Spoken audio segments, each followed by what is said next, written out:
Voter আইডির নিরাপত্তা কোথায়? দোকান থেকে ডিম কিনে বাসায় ঠুংগার প্যাকেট থেকে ডিম বের করার পর দেখলাম একজন ভদ্রলোকের ভোটার আইডি কার্ড এবং ব্যাংকের স্টেটমেন্ট।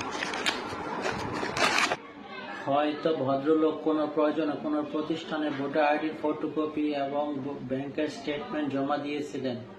প্রয়োজন শেষে উক্ত প্রতিষ্ঠান হয়তো পুরাতন কাগজের সাথে ভোটার আইডির ফটোকপি কোনো ভাঙাড়ির দোকানে বিক্রি করে দিয়েছে।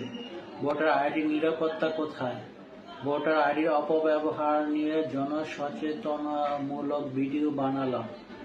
জাতীয় পরিচয়পত্র বা ভোটার আইডি একজন খারাপ মানুষের হাতে পড়লে একজন নিরপরাধ ব্যক্তি যেকোনো হয়রানির শিকার হতে পারে চাঁদাবাজি, চুরি, ছিনতাই, এমনকি হত্যা মামলার ভুয়া আসামি। তাই জাতীয় পরিচয়পত্র বা ভোটার আইডির ব্যবহারে রাষ্ট্রের প্রত্যেক নাগরিককে সচেতন হতে হবে। ধন্যবাদ।